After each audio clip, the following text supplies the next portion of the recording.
Buyers treated badly. What's the standard as a buyer? You should expect. Stay tuned.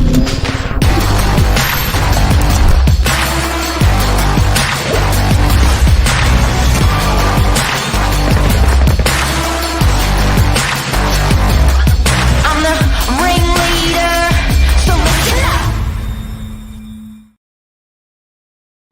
I forgot to put your name in the bottom. Good morning. That's right. It's because you do most of the talking on Fridays.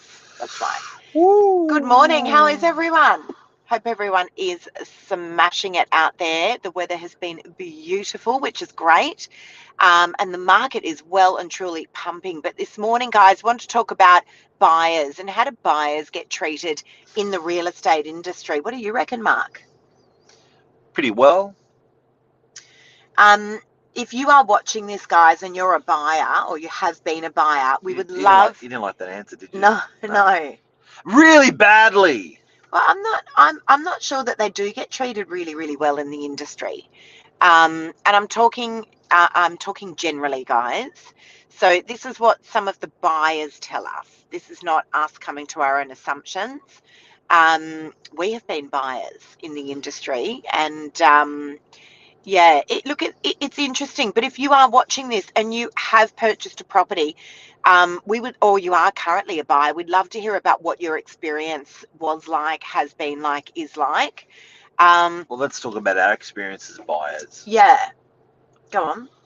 I was trying to look at a property, and agent emailed, called, and then this particular property that I was trying to inspect, I was treated like the agent was like an elitist, and they were like, they've really made it hard for me to inspect. Yep. I guess that's an example for me. Yeah. But then again, if they've worked out you're in the business, they probably look after you a bit differently as well. It's different. For the ones I that agree. did, for the ones Yep. that didn't, the particular one that I'm thinking about, it was so bloody hard. I ended up just giving up on trying to have a look through and just said, stuff it, and we bought something else. I agree. Not only that, there are times when we will have to email out to other agents. And usually that's someone from my team. We might want to find some pricing on a property because we have something similar coming up.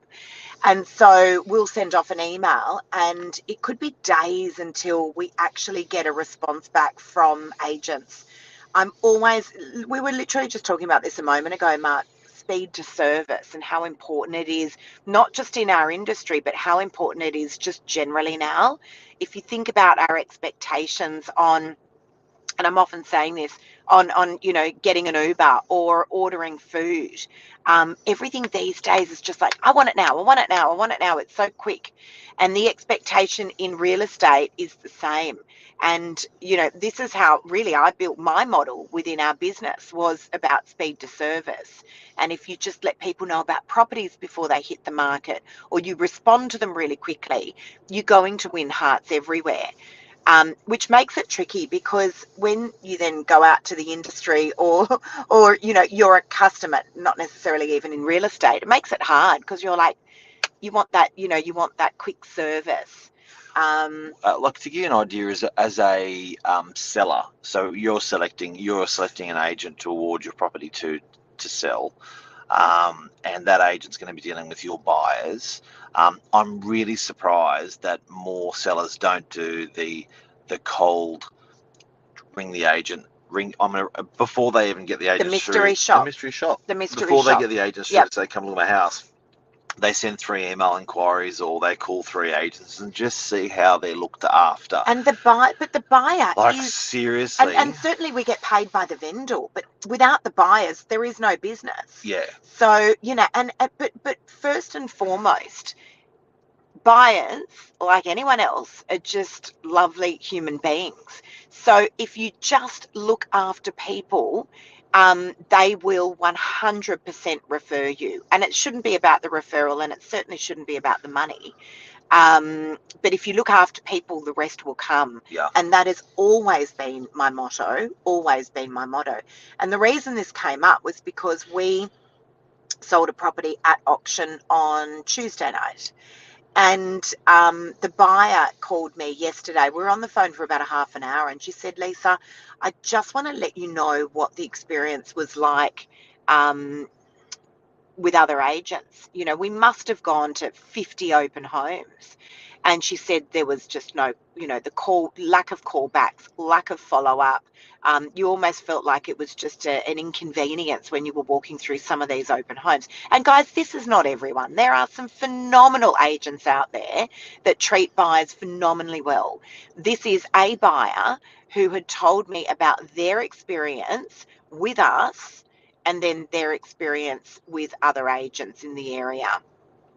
And she was saying just no follow up, you know, no, asking questions, and it was almost like the agent was like rolling their eyes into the back of their head. Yeah, look, I think setting expectations is important, and we can have a quick chat about that because we're in the industry, and buyers are coming through different industries. Like in a hotel, you're going to get a different service than how you're going to get in a milk bar, right? So it's going to be different. So I think setting expectations first of all is really important. What do you think should be, and understand, if you're the number one operator out of 550 operators, your standards are higher. But what do you think should be like? And I'm talking standard. I'm not talking best 5-star. I'm saying, what do you think a buyer? Actually, Luke's really good for this. Luke being a buyer's agent, Yeah. is talking to people all the time. What do you think, guys? Luke, Lisa, and everyone out there, the standard should be for a real estate agent? I'm talking standard. I'm not saying, best should be doing this and the best should be done. What should be the standard? So, as an example, if I'm a buyer, what is the standard I should expect if I send an email to get a response back? Okay, so at the very, very least, it needs to be the same day. That's not what I do. We have a 10-minute rule. So, our inquiries are answered exceptionally quickly. But I would be thinking the expectation would be at least the same day. In the industry. In the industry. At least the same day. Same day. If I like the property and I want to, and Luke's saying respect and kindness, absolutely. Couldn't agree more. If I like the property and it looks good, sounds good with the real estate agent, looks good online, and I want to go through, when should I expect to be able to see that property? So obviously we have open homes available. Now, if the property is vacant, then pretty much any time. If the property is not vacant, now understand, guys, sometimes we've got properties that we're selling that have got tenants in there. Yeah. That can make it tricky. Yeah. That can make it tricky. It's a balancing act. The tenant needs to give us reasonable access, which is considered to be twice a week. 2 open homes twice a week for half an hour each. Now, it's really, again, if we're talking about respect and kindness, this is the way a tenant should be treated in a property that is being sold. So important. Actually, I'd love to give an example on that, Mark, because again, generally speaking, I don't think that the industry treats a tenant with respect and kindness necessarily for a property that is being sold. Understand, guys, there is nothing in it for the tenant. It's a major inconvenience for a tenant. And I'm always well aware of that. I will always call the tenant and say, guys, I totally understand that there is nothing in it for you. If we work together, though, this process is just going to be so much easier. And so I will be in and out a lot faster for you. And then you guys can get back to just living your normal life. It's just a really nice conversation to have. I've got a property in Cremorne, actually, that came off last year. The owners decided that they were going to keep it. And I had a lovely relationship with the tenant, lovely relationship. And so I needed to get some access to get back through the property. I've just relisted it again and picked up the phone, called the tenant yesterday. We had a great chat, just had a baby. And when I needed access and, to take a buyer through next week, she was like, of course, what time works for you? And again, it's just that what you said, Luke, treating people with respect and kindness. So buyers treated badly. So we talked about standards they should be expected. Where do you hear that they're not quite happy? A buyer. What is the not having a hack at and not reveling in pain, but where's, like, as a buyer, where do you sort of draw the line? Go, nah, that's shit. No, I Um, wasn't so looked after there. when they feel Wasn't like badly they're applied. just being treated like a number. I think sometimes as an industry we can be quite robotic, and so you're standing at an open home and people are just like name, number, email. It's like, no, hang on a second, have conversations with people, and you don't need to be a hard salesperson. You know, you just need to walk around a room and listen, this needs to be a fun experience. People are buying properties. Yeah. It needs to be a fun experience. So having great conversations with people and not just being a name taker. We're not there at the doors just clicking numbers. And Um, it's also a big thing for a buyer to give out their name, and a big thing their real name, and a big thing to give out their real mobile number. So I think sometimes we forget that as an industry, and a bit of explanation as to why.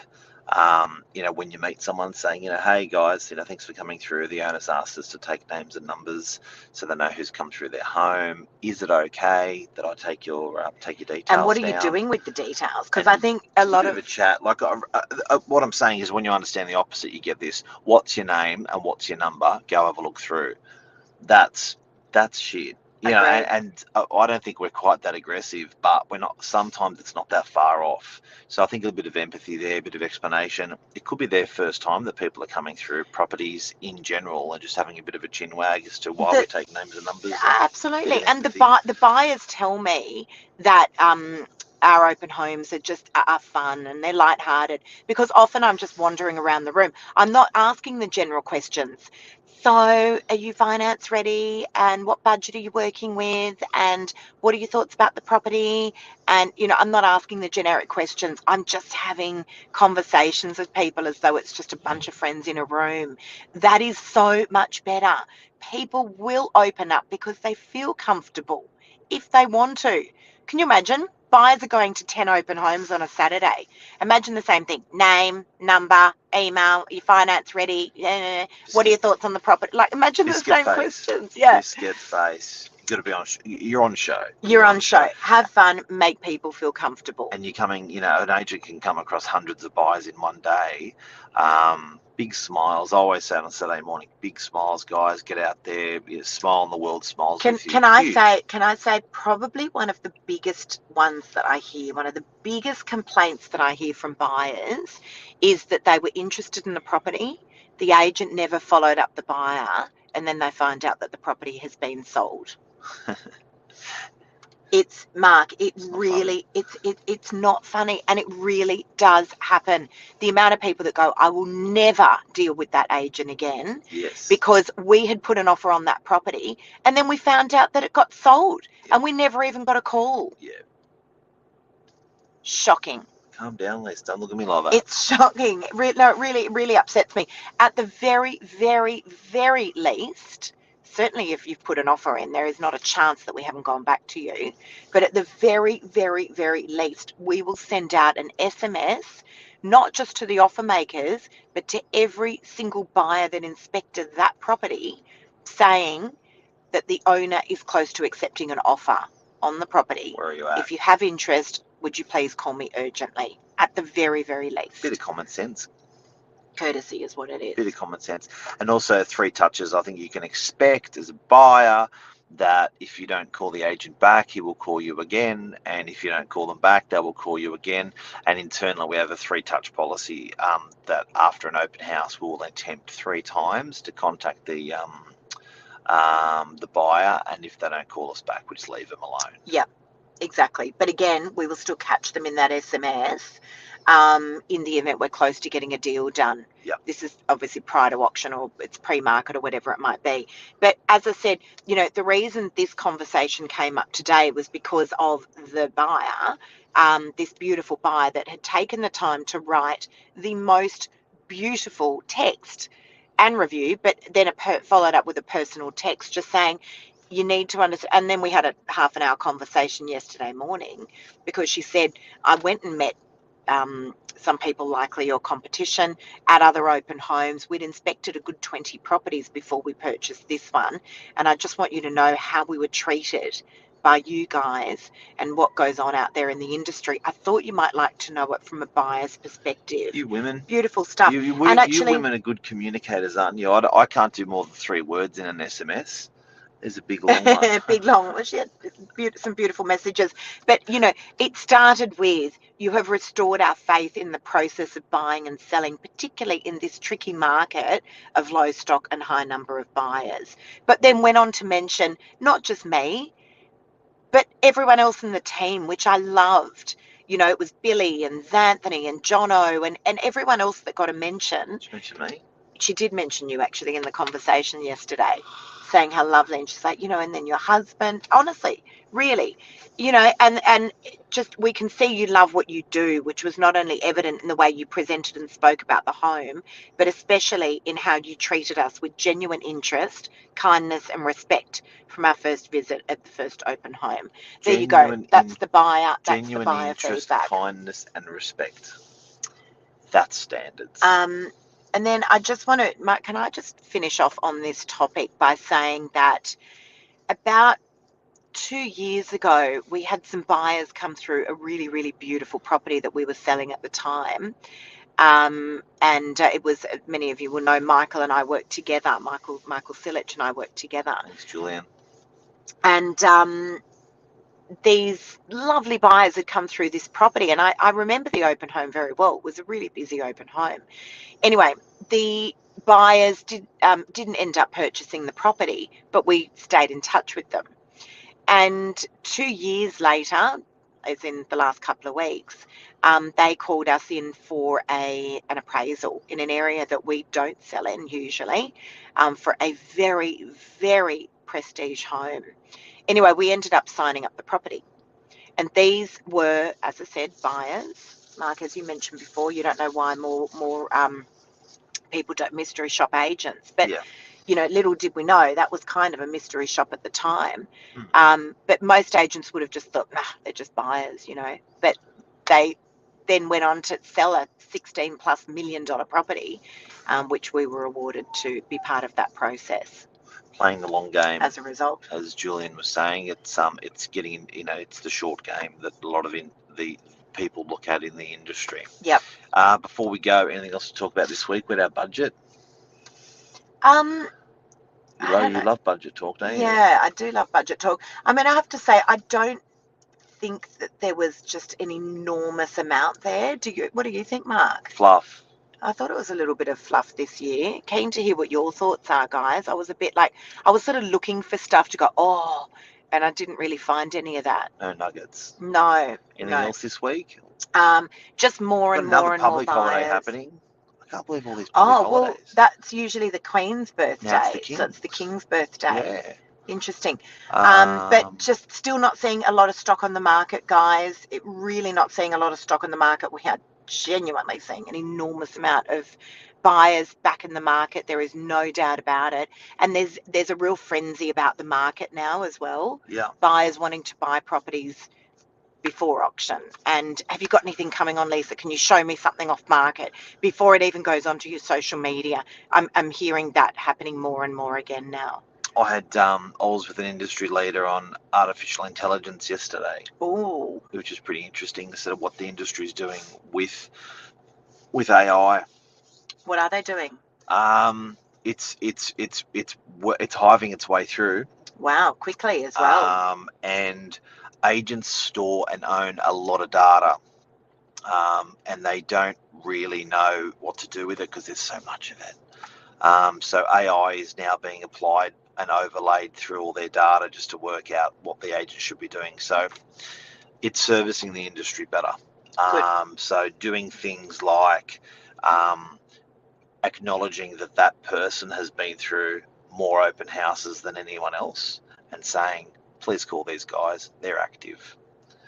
Right. Do you know what I mean? So how would I know that Miss Simon Smith has been through 22 properties in the last 2 months? But there's companies like Rita that have been doing that for a little while. It is Rita.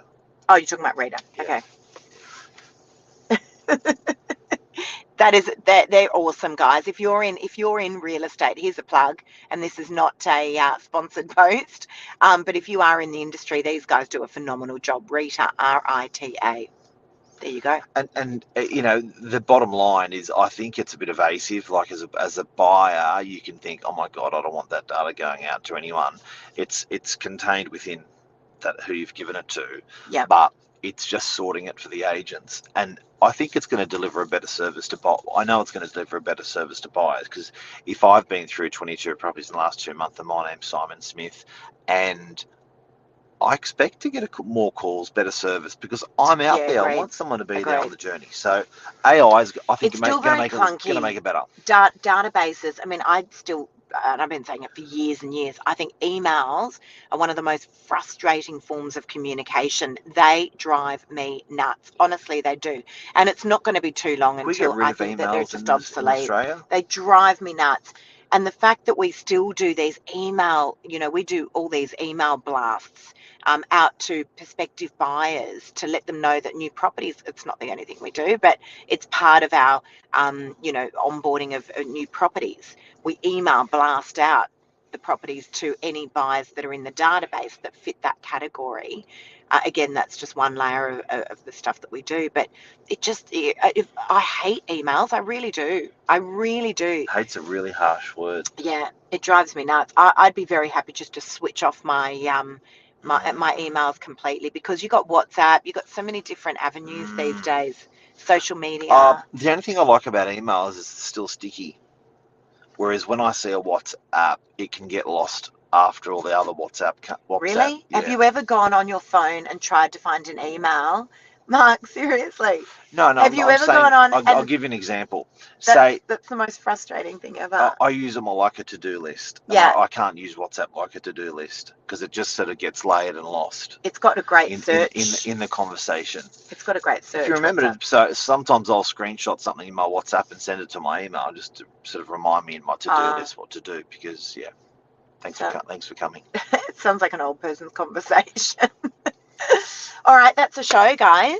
Yeah. That is a show. Hopefully that's helped some of you guys out there. Again, we're definitely not having a hack at real estate agents. We are listening to what the buyers are saying to us when they're coming through open homes. They're frustrating experiences, they're great experiences, and we just wanted to make a show of it. If you are a buyer, we'd love to hear what your experience has been with us, with other agents, but it will certainly help the industry to improve.